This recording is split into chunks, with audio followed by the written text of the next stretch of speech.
Let's start with some definitions. Corpus is the singular form of the word corpus. Corpora is the plural form of this word. A corpus is a collection of written or spoken texts, especially a body of writing on a particular subject, in machine-readable form, assembled for the purposes of linguistic research or analysis. Oxford Languages.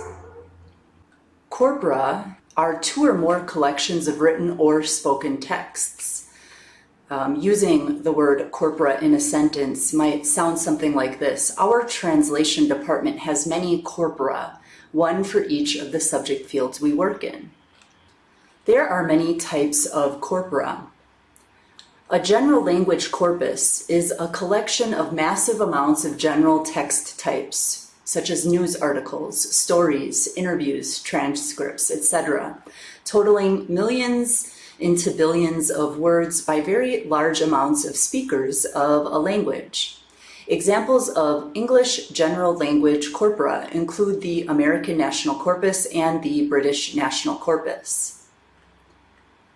A special language corpus is a collection of a wide variety of text types that are common in a specialized field by a wide variety of subject matter experts in that field who speak the language of the corpus as their mother language and who are writing for other subject matter experts.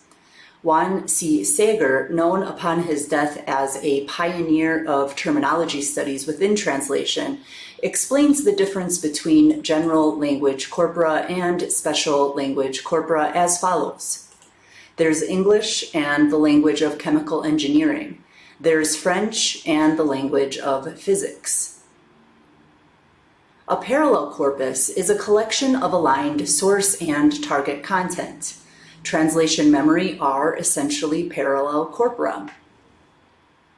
A comparable corpus is a collection of content about a particular topic in one language used for comparison purposes against a collection of content about a particular topic in another language. These types of corpora have the following uses. A general language corpus may be used to determine all possible meanings of a word for the purposes of lexicography or for compiling a dictionary. General language corpora may be also used for language teaching to determine what grammatical structures are most used and should therefore be taught to language learners first. Special language corpora are used to determine common collocations or words that are used together and linguistic conventions for a subject field and language for translation. To illustrate, in the field of patents, you could say either to submit a patent or to file a patent, but within the field, filing a patent is the most common collocation. So if you say to submit a patent, your writing will stand out as something that was not written by a subject matter expert. By conducting linguistic analysis of a corpus of financial texts, Frank Knowles determined that the word sentiment is used in a special way within the financial domain too. So this is another example of determining common collocations.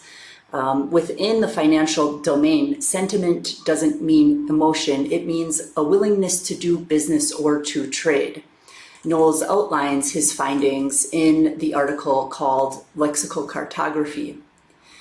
Within translation, we use special language corpora to determine the way that discourse communities communicate with one another. According to Knowles, a discourse community is a social grouping which has as its basis a sociological phenomenon, a constancy of meaning and discourse characteristic of people who meet for primarily professional reasons in order to transact the business that unites them. The objective of translators and interpreters is to clone the linguistic habits of those experts when rendering specialized texts. So translators and interpreters want to sound like they are a part of a discourse community.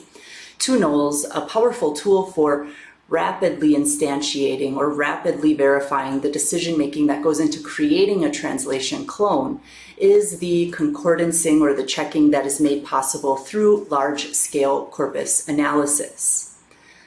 Parallel corpora can be used for bilingual terminology extraction or machine translation engine training, and comparable corpora can be used for terminology and linguistic analysis.